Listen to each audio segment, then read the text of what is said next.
अमित का सीधे यहाँ पर रुक लेते हैं, ग्राउंड जीरो से हमारे साथ जुड़े हुए हैं। अमित, बड़ा सवाल यहाँ पर यही बन जाता है, जिस तरीके से सुप्रीम कोर्ट में सुनवाई हुई है, कई सवाल सीजीआई ने पूछे हैं, इसके अलावा और क्या क्या सुप्रीम कोर्ट के भीतर सुनवाई के दरमियान होता है, विस्तार से बताइए। देखिए मोनिका, दो तीन बहुत अहम बातें हैं जो चीफ जस्टिस ऑफ इंडिया है डीवाई चंद्रचूड़, उन्होंने कहा है कि जो 8 वोट जिसे निरस्त करने के बाद रिटर्निंग ऑफिसर अनिल मसी ने की थी, उन्होंने कहा है कि उसको भी काउंट किया जाए। पूछा गया कि 8 वोट रद्द क्यों होते हैं, जो कि कुलदीप कुमार को गए थे, जो कि आम आदमी पार्टी के कैंडिडेट हैं, तो कहा गया कि वहां नीचे एक हल्की सी लाइन खींची गई थी, इसलिए उसे रद्द किया गया। हालांकि कल अनिल मसी ने कोर्ट पर यह बयान दिया था कि आम आदमी पार्टी के जो कैंडिडेट आए वहां पर उन्होंने अफरा तफरी मचाई, बैलेट पेपर फाड़े और बैलेट पेपर लेके भाग गए, जिसकी वजह से उन्होंने उन 8 पेपर्स को निरस्त किया था। लेकिन जो सीजीआई है वो ये कह रहे हैं कि जो 8 पेपर निरस्त किए गए उनको लेकर दोबारा से काउंटिंग कराया जाए और उस काउंटिंग के बाद जो नतीजे आते हैं उसे लेकर फाइनल फैसला दिया जाए। हालांकि मुकुल रोहतगी बार बार ये कह रहे हैं कि कैमरे की तरफ देख रहे थे, वो ये चेक कर रहे थे कि कैमरा काम कर रहा है कि नहीं। हालांकि अभिषेक मनु सिंह भी कह रहे हैं कि अवमानना का मामला बनता है और जो अनिल मसी हैं उनके खिलाफ कंटेम्प्ट ऑफ कोर्ट के तहत मुकदमा दाखिल करना चाहिए। अभी भी लगातार सुनवाई चल रही, जो लाइव अपडेट्स आ रहे हैं उसके मुताबिक जो सीजीआई हैं डीवाई चंद्रचूड़, वो ये बार बार कह रहे हैं कि जिस बिना पर इसको कैंसिल किया गया उसकी डिटेल हम देखेंगे, क्योंकि बैलेट पेपर कोर्ट में मंगाया गया, वहां पर जो 3 जजों की बेंच है सभी ने बदल गए हैं। जब चुनाव हुए थे किस तरह से वोटों को रद्द किया गया वो सबने उस कैमरे में देखा था, लेकिन उसके बाद से हालात बदल गए हैं। 3 लोग आप छोड़ के बीजेपी में शामिल हो चुके हैं और अब बहुमत बीजेपी के पास है। ये बहुत ही टेक्निकल मामला हो चुका है। अगर सुप्रीम कोर्ट कोई आदेश दे भी तो फिर वो बदलेगा कैसे?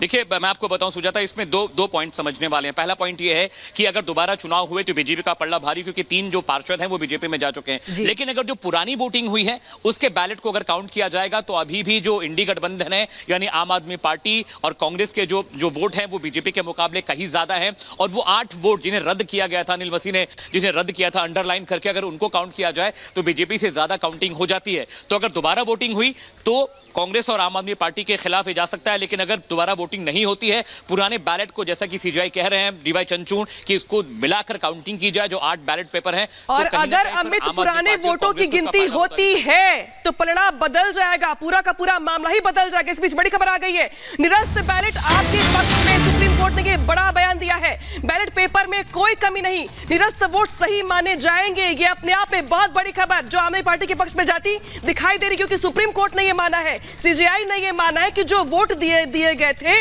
सुनवाई जारी है। लेकिन इस बीच जो टिप्पणी की गई है वो दरअसल ये की गई है कि बैलेट पेपर में कोई कमी नहीं है, निरस्त वोट जो है वो सही माने जाएंगे, ये अपने आप में कहा गया है। तो अब देखना ये होगा कि अगर जो वोट जिसको निरस्त किया गया उसको निरस्त करने का क्राइटेरिया क्या था, और अगर निरस्त नहीं होते हैं, अगर वोटों की गिनती हो जाती है तो वो जाएगी आपके पक्ष में। अमित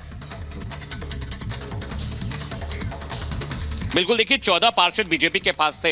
अगर अनामिका जो पुराने बैलेट पेपर को वैलिड मानकर दोबारा काउंटिंग की जाती है तो ये आम आदमी पार्टी और कांग्रेस के खाते में जाएगा और बीजेपी को नुकसान जरूर होगा, क्योंकि बीजेपी में अभी 3 पार्षद शामिल हुए हैं, वो वोटिंग के बाद शामिल हुए थे। अगर नए बैलेट पेपर से वोटिंग दोबारा होती है तो ये फायदा बीजेपी को मिल सकता था। लेकिन अगर पुराने जो बैलेट पेपर्स हैं उनकी काउंटिंग, जैसा कि चीफ जस्टिस ऑफ इंडिया कह रहे हैं कि जो पुराने बैलेट पेपर है उनको मान्य किया जाए, उनको वैलिड रखा जाए और उनकी काउंटिंग की जाए, तो कहीं ना कहीं आम आदमी पार्टी और कांग्रेस को इसमें फायदा होता दिखाई देगा। क्योंकि हालांकि अभी तक जो बीजेपी का मेयर था, और अगर पुराने बैलेट पेपर्स की काउंटिंग की जाती है तो ये पल्ला पलट सकता है, क्योंकि फिर ये नुकसान हो जाएगा भारतीय जनता पार्टी का, और आम आदमी पार्टी और जो कांग्रेस है उनके पास जो संख्या बल है, जो नंबर्स हैं वो ज्यादा हो जाएंगे। और यही बात सीजीआई कोर्ट पे कह भी रहे हैं कि जो पुराने बैलेट पेपर्स है जिसको अमान्य किया था अनिल मसी ने, जो रिटर्निंग ऑफिसर, बिल्कुल। और ये बड़ी बातें यहाँ पर सुप्रीम कोर्ट में सुनवाई के दरमियान कही गई है और सुनवाई अभी जारी है। आगे भी अपडेट अमित आपसे लेते रहेंगे, लेकिन फिलहाल अगली खबर का यहाँ पर रुक कर लेते हैं।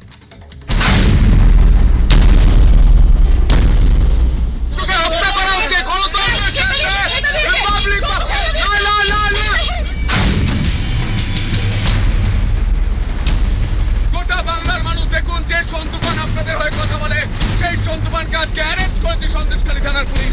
সন্দেশখালীর মা সুরক্ষা দিতে পারে না, আর এই সাংবাদিকদের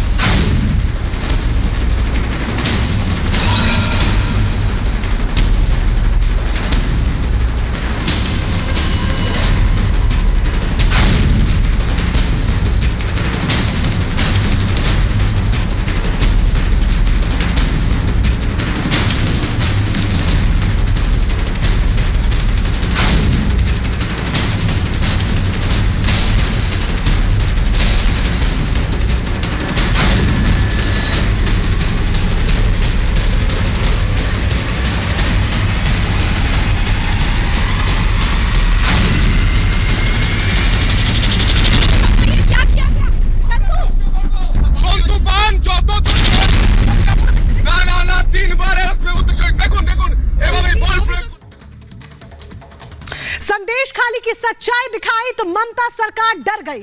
ममता सरकार में हड़कंप मच गया है। पश्चिम बंगाल में बवाल हो रहा है। जी हां, रिपब्लिक बांग्ला रिपोर्टर संतू पान की गिरफ्तारी पर अब शुभेंदु अधिकारी भी भड़क गए हैं। बयान उन्होंने दिया है। सवाल वो सरकार से पूछते हुए नजर आ रहे हैं क्योंकि यहां पर लोकतंत्र की हत्या की गई है। सरकार से सवाल पूछने पर गिरफ्तारी हुई है। शुभेंदु अधिकारी का कहना है जिस तरीके से रिपब्लिक बांग्ला के रिपोर्टर संतू पान की गिरफ्तारी हुई है उस पर शुभेंदु अधिकारी भड़कते हुए नजर आए। मीडिया को खत्म करने की साजिश रची जा रही है।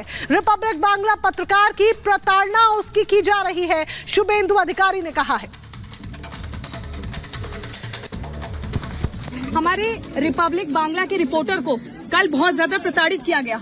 उसको ऐसे ले जाया गया जैसे वो क्रिमिनल है। यहाँ रिपोर्टिंग के लिए वो आया था, उसके ऊपर झूठे आरोप लगाए गए, कस्टडी में है। इस पर आप क्या कहेंगे? क्या ये ममता बनर्जी के राज में पत्रकारों के साथ ये हाल होगा?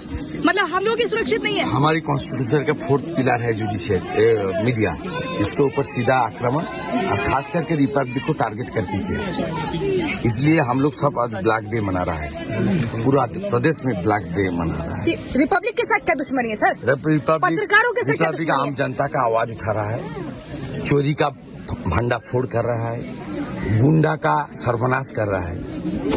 और खास करके आपका सोनटू पान, यहाँ का जो प्रिंस है, ममता जी का भतीजा, उनको क्वेश्चन किया।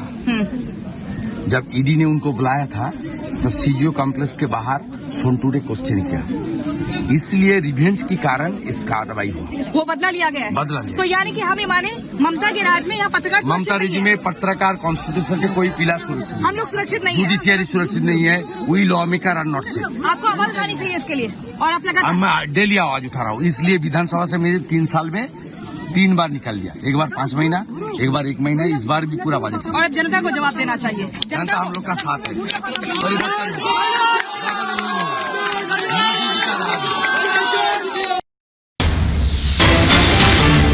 लगातार प्रतिक्रियाएं आ रही हैं। लोकतंत्र के चौथे स्तंभ पर हमला हुआ है। केशव प्रसाद मौर्य के सच दिखाने से रोका जा रहा है।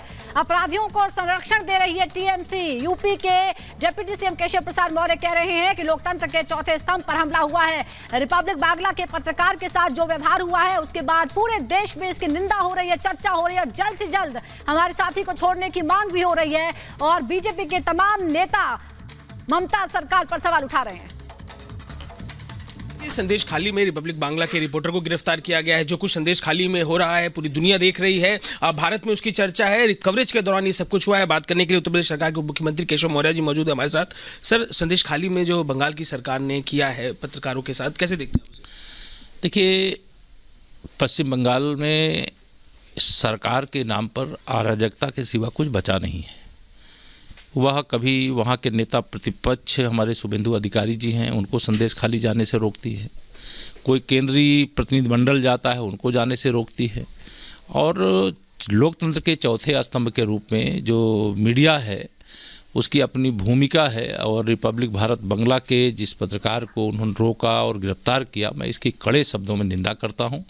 और ऐसी सरकार जो लोकतंत्र की हत्यारी सरकार साबित हुई है, मैं पूरे विश्वास से कह सकता हूँ 2024 के लोकसभा चुनाव में टीएमसी का पश्चिम बंगाल से सफाया होगा और वहाँ कमल खिलेगा, वहाँ सुशासन होगा, वहाँ विकास होगा। वहाँ अराजकता नहीं, वहाँ विकास की ज़रूरत है। वहाँ गुंडागर्दी नहीं, वहाँ सुशासन की ज़रूरत है। जो टीएमसी नहीं दे सकती वो भाजपा ही दे सकती है। सर, संदेश खाली में जो कुछ महिलाओं के साथ हो रहा है लगातार चर्चा में बना हुआ है, क्या सरकार पूरी तरीके से सफल नहीं दिख रही? नहीं, मैंने इस पहले भी कहा कि ये सरकार केवल संदेश खाली की तो इतनी मतलब विभत्स और इतनी ज्वलंत यह चुनौती खड़ी है कि अगर सरकार में नैतिकता होती और स्वयं वो महिला हैं वहाँ की मुख्यमंत्री और उन्होंने अपने कर्तव्य को समझा होता तो शायद उसके अब तक परिणाम ही कुछ और होते। उन जो अपराधी हैं वो अब तक कठोर सजा प्राप्त करने की स्थिति में होते। लेकिन वहाँ की सरकार वहाँ के अपराधियों की संरक्षक है, संरक्षण देती है। इसके कारण से वहाँ इतनी बहुत ही समाज विरोधी गतिविधियों को बढ़ावा दिया गया। महिलाओं के साथ इतने अत्याचार किए गए, अनाचार किए गए, जो शब्दों में व्यक्त करना भी बहुत मुश्किल है।